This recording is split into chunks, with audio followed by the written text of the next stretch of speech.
Pada bulan Desember 2019, virus corona mulai menyebar dan kemudian WHO menyatakan bahwa COVID-19 sebagai pandemi global. Bahaya COVID-19 yaitu dapat menyebabkan seseorang mengalami kesulitan bernapas, bahkan menyebabkan kematian.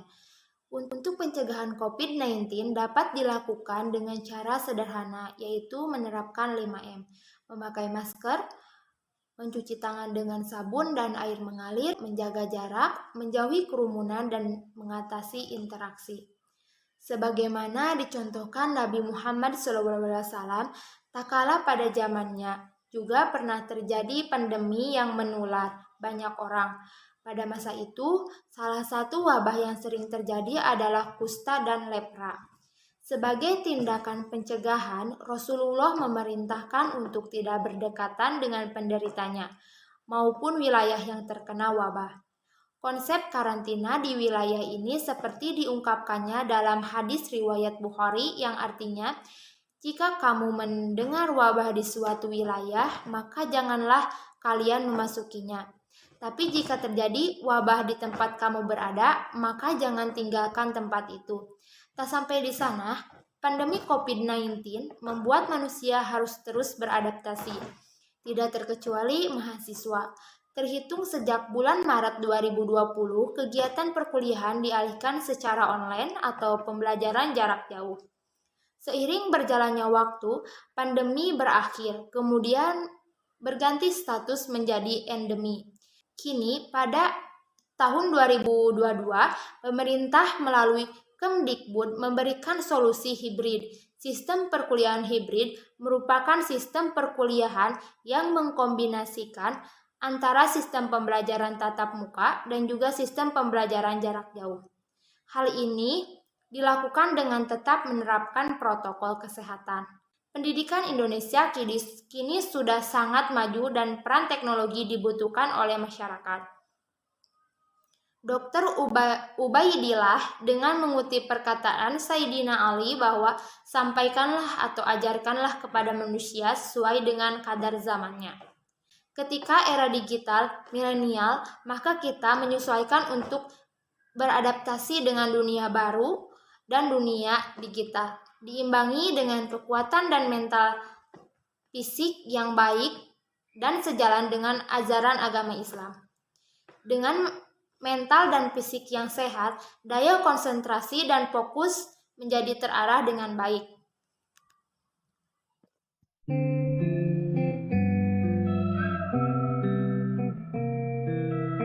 Halo teman-teman, sejak pandemi melanda Indonesia, sistem perkuliahan berubah dari tatap muka ke daring. Tak sedikit mahasiswa mengeluhkan betapa susahnya kuliah daring. Banyak gangguan yang harus mereka hadapi, dari mulai jaringan, suasana rumah, dan kurangnya referensi materi kuliah yang menambah kepusingan dalam mengerjakan tugas. Nah, karena pandemi sudah berlangsung hampir 2 tahun di Indonesia, mau tidak mau mahasiswa harus bisa beradaptasi dalam pembelajaran daring tersebut. Nah, saya punya tips nih buat teman-teman mahasiswa, bagaimana sih caranya menjaga kesehatan fisik dan mental selama perkuliahan daring. Yang pertama yaitu menjaga kesehatan fisik. Dan yang pertama yaitu mengatur pola tidur. Nah, pola tidur sangat penting untuk kita atur karena hal ini menjadi salah satu terganggunya kesehatan fisik kita jika tidak kita atur. Pola tidur yang buruk atau sering bergadang dapat menyebabkan terganggunya kesehatan yang sangat fatal. Manusia maksimal harus tidur selama 8 jam sehari untuk memenuhi kebutuhan istirahatnya sehingga badan kita menjadi bugar kembali. Yang kedua, ada mengatur pola makan. Pola makan juga tidak kalah penting nih dalam menjaga kesehatan. Misalnya makan 3 kali sehari dan makan makanan dengan nutrisi yang seimbang. Ada yang ketiga, ada olahraga rutin. Untuk mempertahankan kebugaran tersebut, alangkah baiknya kita berolahraga rutin selama seminggu sehari agar lemak jahat yang ada dalam tubuh kita terbakar sehingga tubuh terasa segar. Nah, setelah ketiga tersebut dilakukan, Langkah terakhir yaitu dalam menjaga kesehatan fisik yaitu rajin bersih-bersih. Karena tubuh yang sehat berawal dari lingkungan yang bersih dan terawat. Kebersihan harus kita jaga agar terhindar dari penyakit. Sebagai mahasiswa yang sedang menjalani kuliah daring, banyak tantangan dalam menghadapi hal tersebut dan kita harus menjalannya dengan baik dan sungguh-sungguh. Nah, ada beberapa cara nih dalam menjaga kesehatan mental. Yang pertama, melakukan hal yang disukai. Melakukan hal yang disukai tentunya sebagai salah satu relaksasi dalam melepas penat setelah menjalani perkuliahan daring. Hal ini juga dapat menghilangkan sebagian rasa stres yang ada dalam pikiran kita. Dan yang kedua, ada mencoba hal baru. Dalam menjalani perkuliahan, tak jarang kita merasakan bosan. Namun hal tersebut bisa kita atasi dengan mencoba hal baru. Selanjutnya ada bersosialisasi. Walaupun kita terhambat oleh pandemik dan tidak bisa bersosialisasi secara langsung dan tatap muka, kita dapat melakukannya melalui media digital seperti smartphone untuk menjaga kesehatan mental kita. Dan yang terakhir ada senantiasa beribadah dan bersyukur.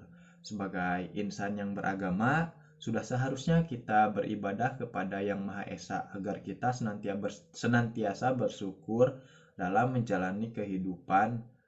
Beribadah juga dapat membuat hati tentram dan damai. Nah, sekian tips dari saya. Terima kasih. Wassalamualaikum warahmatullahi wabarakatuh.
Olahraga teh. Iya.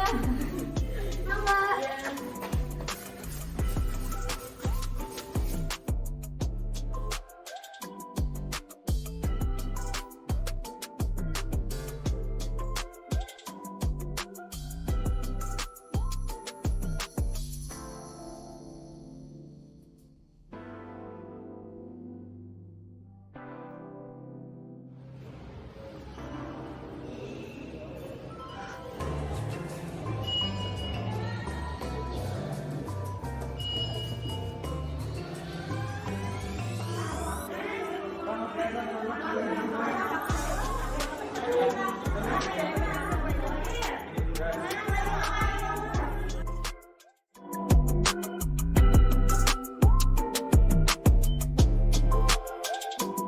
Ya, yang paling penting itu dengan asupan yang bergizi.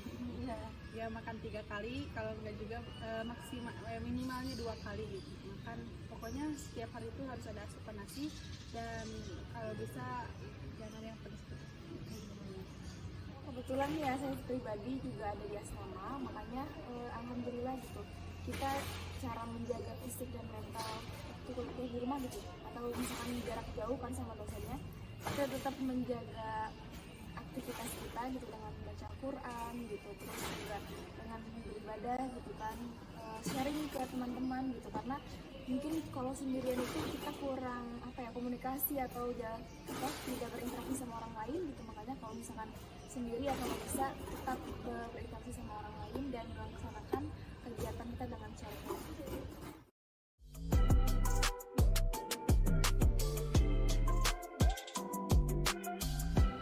Yang pertama itu budget. Ya, budget uang, karena kuliah online itu membutuhkan kuota seperti itu. Jadi mudah-mudahan kalau kedepannya itu harus mudah-mudahan ketika corona hilang kampus sudah offline ya, karena online itu membutuhkan kuota seperti itu.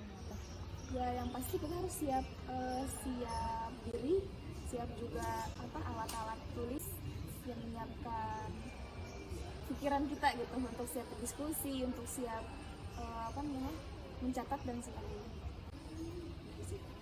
Oke, alhamdulillah, terima kasih Teh.